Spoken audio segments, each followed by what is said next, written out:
नमस्ते। ओवरव्यू में आपका स्वागत है। सबसे पहले आज सरदार भगत सिंह का जन्मदिन है।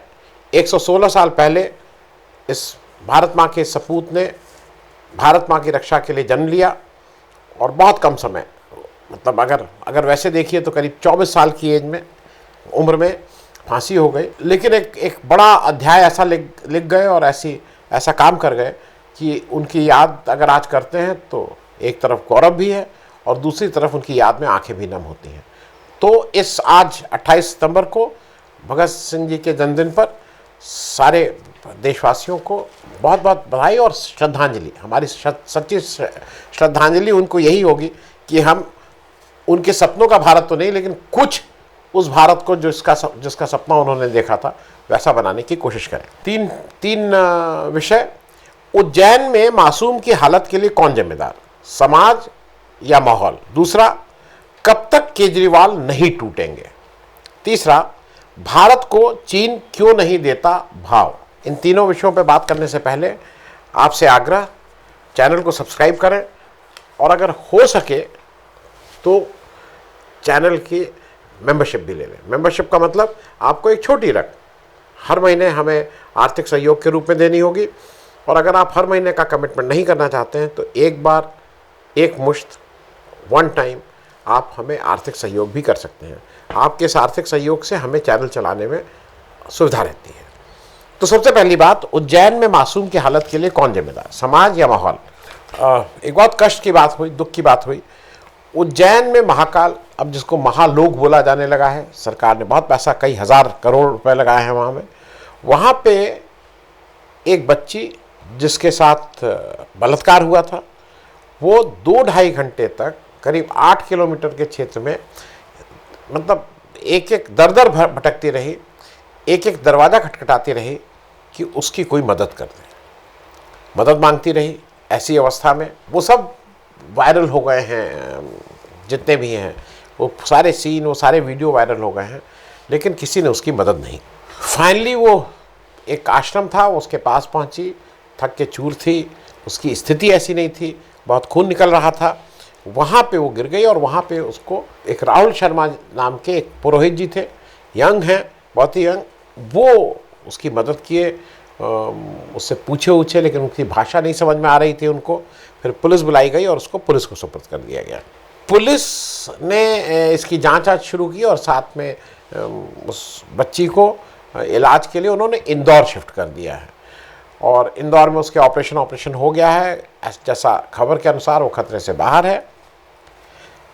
इनिशियल जांच में पता लगा है कि एक को किसी ऑटो को उसने ऑटो में बैठी थी और उस ऑटो ड्राइवर को गिरफ्तार कर लिया गया है। पुलिस ने पूछताछ की और पहली पूछताछ से ये पता लग रहा है कि वो सतना की रहने वाली थी। वहाँ कैसे आई, क्या आई, ये किसी को अभी तक रहस्य है, ये किसी को अभी तक पता नहीं है। ये भी कहा जा रहा है कि करीब 5 लोग उसके कांटेक्ट में इस दौरान आए थे। आपको उस वीडियो में देख के लगेगा एक परिपक्व आदमी, जब वो उसके पास मदद मांग रही है तो उसको हाथ के इशारे से वो आगे जाने को कह रहा है। मुझे कभी कभी ये लगता है कि इसमें कई प्रश्न उठ रहे हैं। एक तो ये प्रश्न है कि सरकार या प्रशासन, ये किसकी जिम्मेदारी? दूसरा, समाज, और तीसरा, ऐसा हुआ क्यों, माहौल? देखिए, सबसे पहली बात तो ये है कि जो मुझे लगता है कि सरकार या प्रशासन का असली जो कसौटी है, ये तो इंसिडेंट हो गया है। अब हो गया तो इस पे कितनी जल्दी जांच होगी, कितनी जल्दी अरेस्ट होंगे, कितनी जल्दी इसको सॉल्व करेगी, इस पे सारा कुछ डिपेंड करता है। क्योंकि हमारे मणिपुर के चीफ मिनिस्टर साहब हैं, डबल इंजन की सरकार, और क्योंकि यहाँ डबल इंजन की सरकार है, ये ध्यान रखिएगा, और कोई कारण नहीं है। डबल इंजन की सरकार, जो बार बार मोदी जी कहते हैं कि भाई आप करेंगे तो आपको बढ़िया प्रशासन मिलेगा, इत्यादि इत्यादि। मणिपुर में भी वहाँ के चीफ मिनिस्टर का वक्तव्य है कि भाई इस तरह के इंसिडेंट तो होते रहते हैं, लेकिन जो मूल बात है कि वो कितनी जल्दी इस पर कार्रवाई होती है। वैसे मैं एक थोड़ा सा ये भी समझना चाहूँगा, इसमें समाज की कितनी जिम्मेदारी है, हमारी आपकी कोई जिम्मेदारी है कि नहीं है, और मुख्य बात यह है कि इस समाज को कैसे अकाउंटेबल बनाया जाए। हमारी और के ऊपर ये कैसे दायित्व है कि इस तरह की घटना अगर हो रही है तो उसमें हम रिएक्ट कैसे करेंगे। क्या कानून था, क्योंकि मैं इसलिए कह रहा हूं, क्या हमारा कानून इस तरह की हालात में आपको तटस्थ रहने की छूट देता है? मतलब अगर इस तरह का एक बच्ची के साथ कुछ वो हुआ हो और वो आपसे मदद मांग रही है तो क्या हम तटस्थ रह सकते हैं?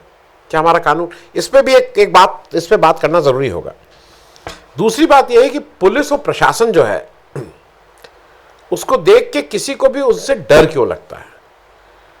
उसको देख के आपके मन में थोड़ा भय उत्पन्न होता है, जबकि होना चाहिए इसका उल्टा।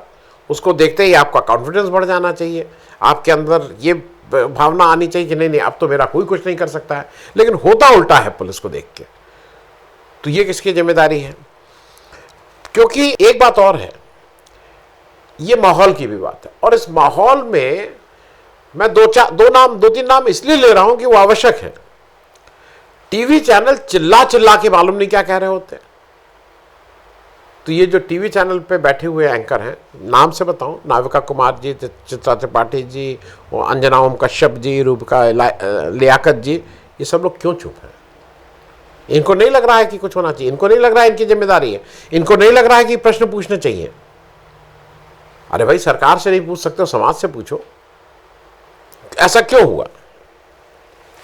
क्या केवल विपक्ष और विपक्ष के नेताओं की ये जिम्मेदारी है कि वो इसको उठाएं और इस पे डेमोन्स्ट्रेशन करें, हल्ला करें कि भाई कुछ होना चाहिए?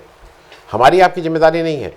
और मुझे कहीं ना कहीं एक दिखता है, जिसको कहते हैं ना, एक कंटिन्यूटी दिखती है कि क्यों हो रहा है। एक कारण दिखता है, और कारण ये दिखता है कि जो माहौल आप बना रहे हैं ना, उस माहौल का ही ये परिणति है। आप ट्वीट अगर पढ़ लेंगे तो उस ट्वीट को आप देखेंगे तो अजीब अजीब तरह के रिएक्शन आ रहे हैं। मतलब उस बच्ची के साथ दरिंदगी हुई है, लोग कह रहे हैं कि नहीं नहीं यहाँ एक समुदाय विशेष रहता है, उसी को अपने आप ही जजमेंट दे रहे हैं। चलिए, लेकिन ये एक दुख की बात है, और ये हमारी आपकी सामूहिक जिम्मेदारी है। इसमें पॉलिटिसाइज करने से पहले ये आवश्यक है कि पॉलिटिक्स होती रहेगी, वोट मिलते रहेंगे, लेकिन जिन लोगों ने देख के भी इस बच्ची की मदद नहीं की है, मुझे ऐसा लगता है उनके ऊपर भी कोई ना कोई कार्रवाई होनी जरूर चाहिए। अब दूसरी बात, कब तक केजरीवाल नहीं टूटेंगे? क्योंकि अब आज आप सबने ये खबर पढ़ी होगी कि अब केजरीवाल जी का जो बंगला है, उनका निजी बंगला नहीं है, जो उनको सरकार ने प्रोवाइड किया है कि भाई इस बंगले में चीफ मिनिस्टर आप रहेंगे। उस बंगले में कुछ मॉडिफिकेशन हुआ था, कुछ रेनोवेशन हुआ था। उस जो भी काम हुआ था वहाँ पे, जो भी रिपेयर वर्क था, मॉडिफिकेशन, उसकी जांच सीबीआई करेगी। तो सीबीआई क्या करेगी? सीबीआई ने वहाँ एक प्रिलिमिनरी इंक्वायरी रजिस्टर की है, क्योंकि सीबीआई का जो प्रोसीजर है उसमें पहले ये स्टैट्यूटरी उनका ज़रूरत है कि पहले वो प्रिलिमिनरी इंक्वायरी करते हैं, जांच करते हैं, और उसके बाद निर्णय होता है कि इसके पे एफआईआर होगी कि नहीं होगी। तो प्रेशर में लाया जा रहा है केजरीवाल जी को किसी तरह से। सीबीआई ने दिल्ली गवर्नमेंट के पीडब्ल्यूडी विभाग को लेटर भेजा है कि वो सारे दस्तावेज, जो चीफ मिनिस्टर का रेजिडेंस है, उसमें किसने रिकमेंड किया, किसने अप्रूव किया, किसने सुपर स्पेसिफिकेशन के लिए कहा, इत्यादि इत्यादि। जैसे ये भी कहा गया है कि भाई मॉड्यूलर किचन कैसे बना, मार्बल फ्लोरिंग कैसे लगी, ऑर्नामेंटल वर्क, मतलब मॉड्यूलर किचन, मेरा जितना अंदाज है, जो आज जो भी शहर में घर बनवा रहा है उसमें 10 में से 8 घरों में मॉड्यूलर किचन बन रहा है। अब उनका मॉड्यूलर किचन ठीक है, चीफ मिनिस्टर का घर है, और वो दिल्ली सरकार का घर है। हरदम बार बार ये याद रखिएगा, उनका निजी घर में ये सब चेंज नहीं हुआ है। इससे पहले ये कहाँ से सीबीआई जांच हो रही है? इससे पहले जो चीफ सेक्रेटरी साहब हैं, दिल्ली सरकार के जो चीफ सेक्रेटरी साहब हैं, उन्होंने एक रिपोर्ट तैयार की है कि चीफ मिनिस्टर रेजिडेंट के कार्य में इरेगुलरिटी के बारे में, अनियमितताएं जो हुई उसके बारे में। और उस रिपोर्ट के अनुसार जो इनिशियली इसको सैंक्शन हुआ था, इस रेनोवेशन या मॉडिफिकेशन के लिए, वो 15 से 20 करोड़ था, लेकिन फाइनल कॉस्ट 53 करोड़ रुपए आई है। अब मुझे एक चीज बताइए, कैग ने एक रिपोर्ट दी है, उस कैग ने रिपोर्ट दी है कि कौन सी सड़क थी, कितने 100 करोड़ में बननी थी, कितने हज़ार करोड़ में बनी, कितना एस्टिमेट, और उसमें 100 200 400 100 करोड़ रुपए का ज़्यादा खर्च हुए हैं। क्या उस पर सीबीआई जांच हो रही है? G20 में 4100 करोड़ रुपए खर्च हुए केवल 3 दिन के तमाशे के लिए। क्या उस पर कोई जांच हो रही है? ये मैं इसलिए समझना चाह रहा हूं कि मतलब why Kejriwal only. Prime minister का रेजिडेंस सेंट्रल विस्ता में बन रहा है, क्या उसकी कोई जांच हो रही है? इतना बड़ा वो बना अभी लोकसभा, रोज लोकसभा क्या संसद भवन, क्या उसकी कोई सीबीआई जांच हो रही है? कितना पैसा खर्च हुआ? क्या ये केजरीवाल साहब का निजी घर था जहां पे उन्होंने ये पैसा लगा लिया, या उनके मतलब सरकार ने पैसा लगा दिया? क्योंकि ये सारी चीजें एक दूसरे से लिंक्ड हैं, चीजें बिल्कुल स्पष्ट हैं। मनीष सिसोदिया को क्यों अंदर किया था? प्रेशर बनाने के लिए। दिक्कत केवल एक है, और वो दिक्कत है इंडिया। जो विपक्षी गठबंधन इंडिया है, उसमें किस तरह से उसको तोड़ा जाए, सरकार के लिए आज सबसे बड़ा जो उसका चैलेंज है वो ये है। और उसमें उनको लगता है कि जिसको भी जितना डरा सकते हो वो करो। केजरीवाल जी को इसीलिए ये किया जा रहा है बार बार कि आज केजरीवाल जी इंडिया छोड़ दें, सारी चीज़ें ठीक हो जाएंगी। और उसका एक कारण भी है। बी कविता है, चंद्रशेखर राव जी की लड़की, बीआरएस की सदस्य, उनके ऊपर ईडी बिल्कुल एकदम से वो हो गई थी जब बीआरएस बीच बीच में कुछ कहने, मतलब जब चंद्रशेखर राव जी बीच बीच में कह रहे थे कि ऐसे करेंगे वैसे, अब वो चुप हो गई। उन्होंने टारगेट करना शुरू किया कांग्रेस को। अब ईडी कह रहा है नहीं आगे अब हम आपको अभी नहीं बुलाएंगे, आगे बुलाएंगे। अब वो मामला टाल दिया गया है।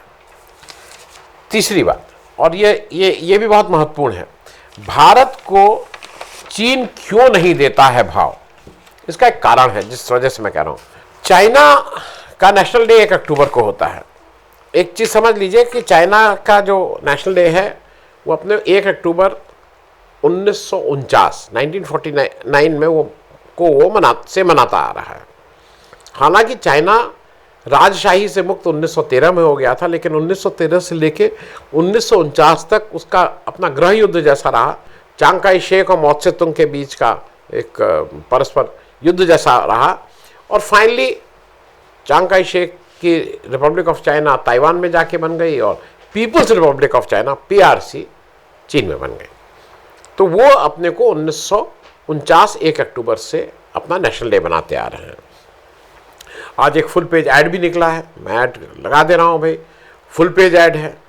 अब कोई पूछे कि भाई हिंदुस्तान में फुल पेज ऐड क्यों निकल रहा है, क्या ये कोई वो है? क्योंकि इस तरह के प्रश्न हमारे यहाँ की जो भाजपा सरकार है या भाजपा पार्टी जो है वो उठाती रही है कि देखिए चीन में क्या ऐड निकला, चीन में क्या बात निकली। यहाँ तो ऐड निकल रहा है, तो ऐड क्यों निकल रहा है इस पर कोई पूछे। लेकिन एक चीज मुझे जो लग रहा है, डिप्लोमेटिक लेवल पे आज क्या हो रहा है, आज भारत चीन से बड़ा राष्ट्र हो गया है इन टर्म्स ऑफ पॉपुलेशन के हिसाब से मुझसे बड़े राष्ट्र हैं। आपको सुन के ताज्जुब होगा कि चीन का अक्टूबर 2022 से भारत में कोई फुल टाइम राजदूत नहीं है। There is no ambassador of China in India for last 11 months. जबकि एक चीज और समझ लीजिए, पाकिस्तान में फुल टाइम राजदूत है, आज नहीं हरदम रहा, उनके यहाँ कभी ये नहीं रहा 4 डे अफेयर। नेपाल में फुल टाइम राजदूत है, सब जगह फुल टाइम राजदूत है। इंडिया के पास फुल टाइम राजदूत नहीं है। और इंडिया के पास एक सीडीए है, 4G अफेयर्स बोलते हैं, वो मैंने इस पे बहुत किए हुए हैं पहले, जब अमेरिकन सीडीए नहीं अपॉइंट, मतलब सीडीए थे, एम्बेसडर नहीं थे उस समय। माँ जिया जो हैं वो अक्टूबर 2011 से एक टेम्प्रेरी चार्ज जैसा हो माना जाएगा सीडीए को। हमारे यहाँ कोई एम्बेसडर नहीं है फॉर लास्ट 11 मंथ्स। हम अपने को सबसे बड़ा पॉपुलेशन के हिसाब से अगले 2-3 साल में हम विश्व की तीसरी आर्थिक महाशक्ति होने की बात कर रहे हैं, विश्व गुरु की बात कर रहे हैं, लेकिन चाइना हमारे यहाँ एम्बेसडर तक नहीं पोस्ट कर रहा है।